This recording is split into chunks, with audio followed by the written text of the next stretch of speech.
Today's video is going to be a game review of a 24-hour game between me and a 1500 rated opponent. So let's start the review. So I thought this was quite a high standard game, but compared to my last game, apparently not. So he only had a 63.4% accuracy. I come in at 74.8. It's not amazing, but got one great move, 14 bests, 8 excellents. It's not terrible, but if we if we go to the bottom, it's not quite so pretty. So I had 2 blunders, he had 1. I had 4 mistakes, he had 1. I had 1 inaccuracy, he had 4, and I didn't have any misses, but he had 4. So it might be quite an entertaining game to look at because I thought it was quite a high standard game. So he starts off, book move, I reply with my own, knight out, very standard stuff. Pawns into support, so that is the last book move, I believe. But still a very common standard opening.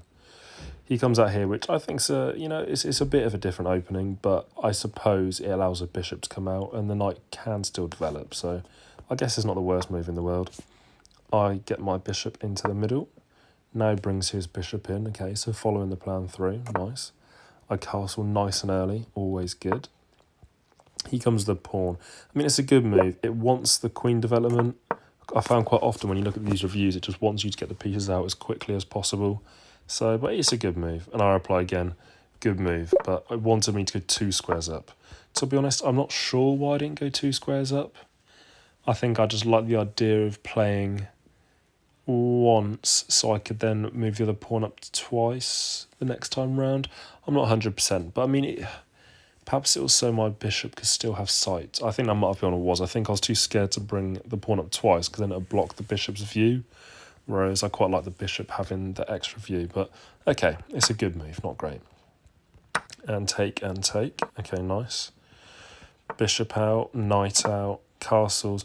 So, I mean, even though the review was saying we were basically a bit slow off the mark, we weren't developing quick enough, we've both found the sort of similar position where we've castled, got a lot of our pieces out. So I don't think we're a million miles off. I come through, pushing the knight up, hitting that weak bishop at the minute. He moves out the way, slides to safety. I bring my queen, so it would have rather me push the pawn on from the pawn to a6. But I develop the queen. Good, not great or excellent, but it's not bad. He hits my, so this is quite funny. So he hits my knight here. At the time, I was trying to think of something clever, so I thought, yeah, we could move the knight to safety. However, if I put the queen up here and he takes with his pawn, I take the rook. That's what I thought. Looking back on it now, very glad he didn't take the knight. So I was hoping he would take the knight and I could take the rook. Of course, the bishop is guarding it, so I can't. So that was my blunder, but he missed it. He didn't take it. Obviously, he thought the same thing I thought it was a trap, was too scared to go for it, and just missed the knight. So, of course, the best move would have been to take the knight. And then there's nothing I could do because his bishop covers the rook. But luckily, I miscalculated, but so did he. So, continuing on, we then bring the knight to safety. He brings his knight down here. And I think he's looking for the trade, but obviously if we work that out, we win that trade because we take the knight, he takes, and then I win the pawn for free. So I'm simply a pawn up now. So I was quite lucky to have got away with that blunder, and I've now won a pawn, so it's looking good. He brings the other bishop closer to the centre. I support the centre with my pawn, and again, we're looking to push up. So basically here, if we go back. So yeah, first of all, when he moves the knight out the way, he's hitting my knight, which is hanging. So I move to safety. Then he brings his bishop out, and I block my other knight with the pawn. He brings his bishop here. I go to attack his knight, and suppose this isn't good. It wanted me to bring the rook out. I was just trying to force his knight really because I was looking at where he can go to, and there's only one square that the knight can safely go, which is there. So I thought it's a bit of a forcing move. It blocks the bishop's path. You know, that's not a terrible place to be. I don't mind that. Again, it doesn't like this move. I thought that wasn't a bad move, but it doesn't like that move. It wanted me to instead bring the queen down as opposed to the knight up. So, okay, apologies. But he says it's a miss, so it wants him to take my knight, which I don't really understand. So it wants him to take my knight. But obviously I would just win the rook back again, so I'm not 100% sure on that one. Let's follow it through.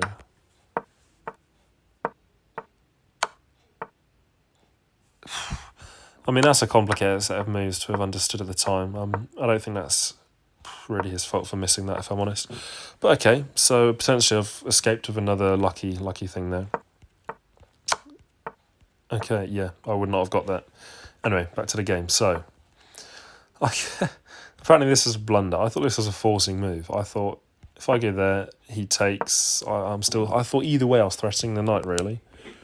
But it wanted me to bring my knight backwards. Okay, so it didn't like that move. Yeah, I'm seeing where all these inaccuracies come from now. At the time, I thought these were all pretty solid moves, but clearly I've still got a lot to learn here. Again, I thought I was centralising the rook here, supporting the pawn. But no, he doesn't like it. Instead, I want him to push the knight up. Yeah, we're not doing so well in this game by the looks of it. Take and take, but again, that's a mistake. So it wanted me to just allow that and bring the knight up again. Okay. This really isn't the most high quality of games, but look, I guess it's a good learning curve because, a lot of the moves it's suggesting really aren't moves I'd have thought of. And again, he's missed it, and again, it wants him to take with the rook and allow me to take back so he can get his queen in, I believe. So, these are complicated paths that I wouldn't have initially thought of. Again, I'm losing a pawn. So again, it wants me to bring that knight up. Okay, so really it's my knight movement that I'm just not really understanding well enough here, like when to go forward, when to go back. And that's a blunder. So instead I wanted him to take and hit my queen. Okay. And it's a blunder because... Wow, okay. Okay. But what do? So he comes down... Okay, I mean, I don't think I've done badly there. So basically, he's come down here with the knight and he's forking my queen and my rook. And initially, I thought, oh, bloody hell, he's going to win the rook here. But I then noticed, actually, I can hit the king in check and I'm also getting the weak knight there. So that was my great move for the game, but he moves out the way, blocking me taking, okay? So he's blocking the check and I now can't take him. But this is where I think, is the trade-off worth it?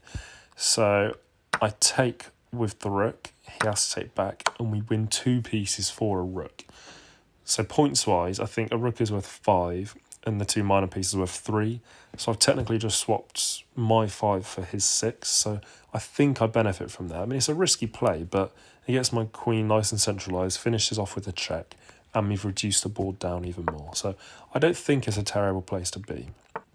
And I think this side of the game is a lot more positive than beforehand. Before it was just such a mess, there was knights all over the place and the game was having a heart attack with the amount of inaccuracies we were playing. But I think here I managed to solidify the position a lot better. So there we go, we find a nice fork against the rook and the queen. He moves to safety, and of course I can't take the rook because he's hitting my rook and it'd also then be hitting my bishop. So I've got to be careful here. So I just slide the rook to safety there. He comes under, but I think this loses out. So if I now hit his queen, he has to move, which allows me to take there. And so that might not look like an amazing move to start because it looks like he can just take it. But after I take, if he takes with the queen, I would win the queen with my knight. So he has to move to safety, basically. And after that, we find a nice checkmate. So first of all, I get my rook to safety and prevent any back rank checkmates permanently because the rook's there covering the king, the knight covers the rook, so we're nice and solidified at the back. He slides the rook under, but again, maybe he's thinking he can swap his 2 pieces for mine, but instead I can ignore that and hit the queen. So he's got to move the queen out of the way, but of course that opens the door for a check, and after he blocks it, that's simply mate, supported by the knight. So in the end, it ranks me as 1,200, which I'm 940, so that's not bad. I'm still playing above what I should be playing. However, it's ranked him at 900, and he was a 1,500 ELO, so he didn't play that game particularly well. I mean, neither of us really did. So again, I think I had, 75% accuracy. he has 63. So it wasn't the cleanest of games. And just, yeah, in that middle game, I think was the biggest a weakness. It was a nice standard opening. But the middle, look at all these oranges and reds flying about the board. It's not the prettiest of middle games, but luckily he missed a few things. I managed to come out on top, and I think I took control well at the end game. I just need to work. Obviously, I need to watch some more Gotham chess and learn more about the middle game. But, I'm glad we got the win. He was a 1,500 red opponent, so I was a bit nervous. But yeah, happy days. Another win.